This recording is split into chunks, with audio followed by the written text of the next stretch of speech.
Hi everyone, my name is Brenda Aguilera from class ECED and 160 Curriculum Development, and today I will be presenting my PowerPoint presentation on physical environments preschool edition. So for furniture, it's always very important how we set up a classroom for our children.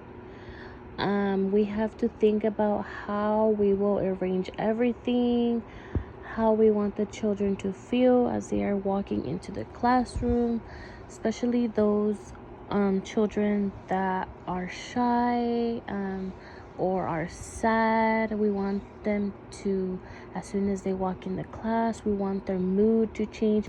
We want to see them smile. We want to see them happy. So don't be afraid to rearrange your classroom as often as you need it, accordingly to the children, how they are reacting to it. And preschool children benefit from imaginative play furniture like play kitchen, puppet theaters, and dress-up clothes. And of course, the furniture should be size appropriate and set up in a way that maximizes the space. This will enhance physical and mental development by permitting them to move about freely to explore their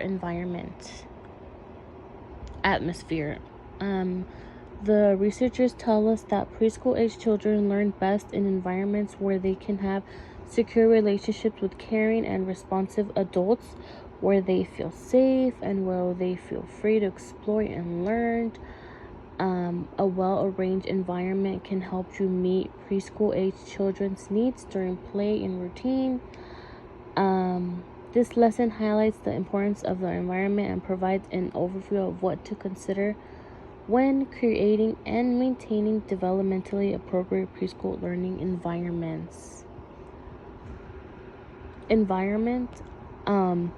Learning environments are nurturing spaces that support the development of all young children and are well organized and managed settings. This can include classroom, play spaces, areas for caregiving routines, and outdoor areas.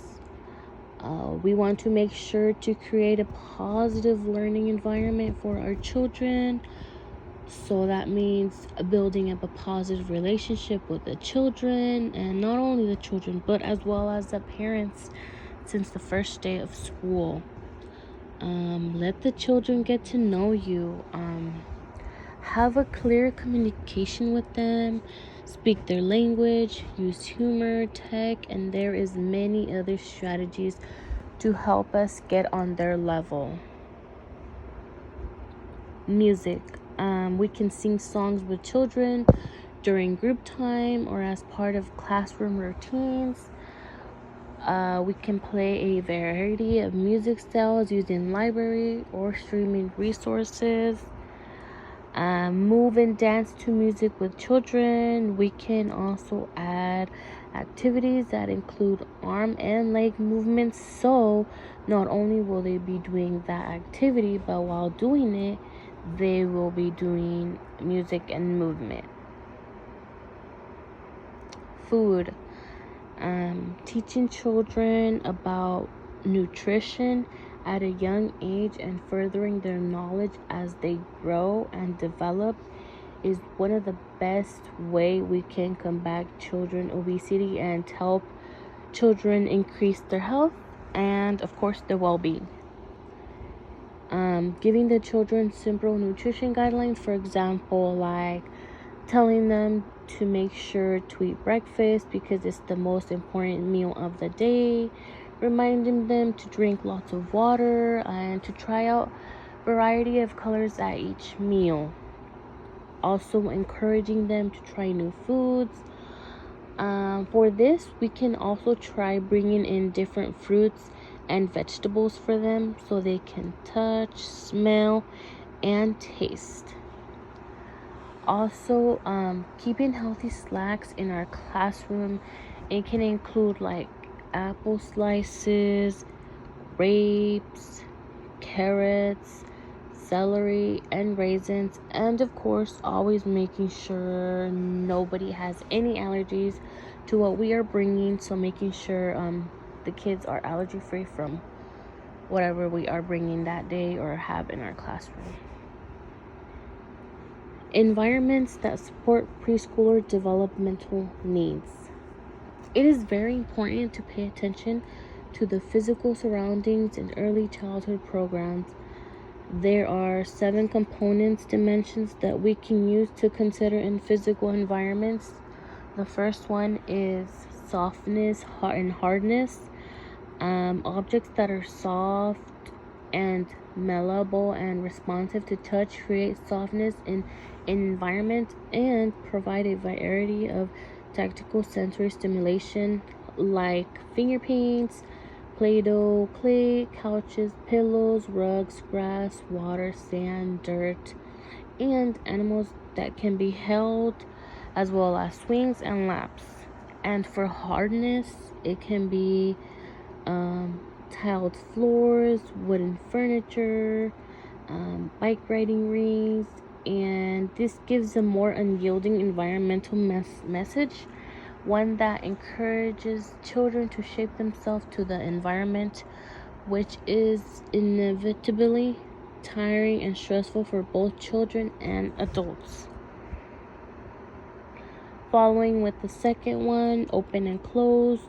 Openness is an environment as perceived by the presence of open equipment and materials.